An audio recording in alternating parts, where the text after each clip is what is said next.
రాష్ట్రంలోని కొందరు అధికారులు గత 5 ఏళ్లలో వ్యవహరించిన తీరుపై ముఖ్యమంత్రి చంద్రబాబు తీవ్ర ఆగ్రహాన్ని, అసంతృప్తిని వ్యక్తం చేశారు. ఐఏఎస్, ఐపీఎస్ వంటి గౌరవప్రదమైన సర్వీసులో ఉన్న అధికారులు అలా వ్యవహరిస్తారని, పరిపాలన అంతా అన్యాయంగా తయారవుతుందని తానెప్పుడూ అనుకోలేదని ఘాటుగా వ్యాఖ్యానించారు.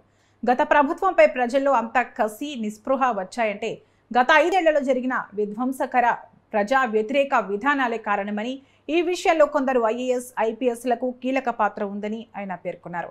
రాష్ట్రానికి జరిగిన అన్యాయం గురించి మళ్లీ మీతో వివరంగా మాట్లాడతాను అని వారికి స్పష్టం చేశారు. వ్యవస్థలను మళ్లీ పరిపాలన గాడిలో పెడతానని అన్నారు.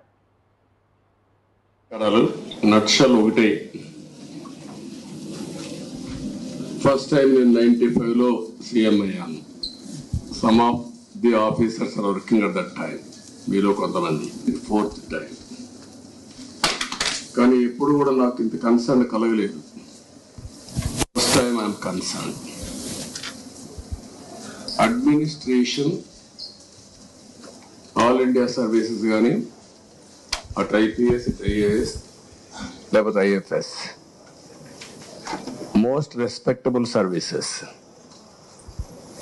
నేషనల్ ఇంటిగ్రిటీ కోసం కూడా ఒక స్టేట్ ఆఫీసర్స్ కాకుండా డిఫరెంట్ స్టేట్స్ నుంచి అలొకేషన్ ఇస్తారు. అది ఇండిపెండెన్స్ వచ్చినప్పటి నుంచి. ఇదే ఆఫీసర్స్ 95లో బ్రహ్మాండంగా ఈరోజు జరిగిన డెవలప్మెంట్ అంతా కంట్రీకి ఒక ఆదర్శంగా చేశారు.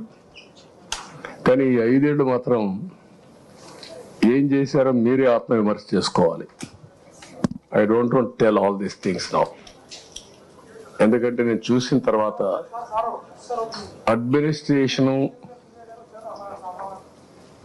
ఇంత అన్యాయంగా తయారవుతుందని నేను ఎప్పుడు ఊహించలేదు.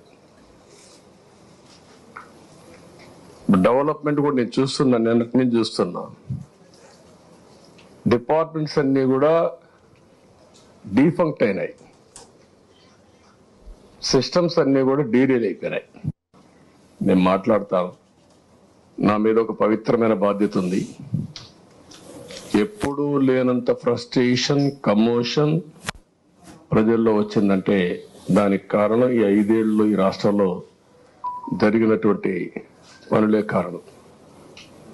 ఎప్పుడు డెమోక్రసీ అనేది ప్రజల అభిష్ట ప్రకారం మనం పనిచేయాల్సిన అవసరం ఉంటుంది.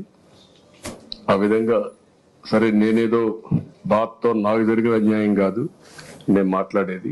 నాకు జరిగిన అన్యాయం నేను ఎప్పుడూ మాట్లాడను.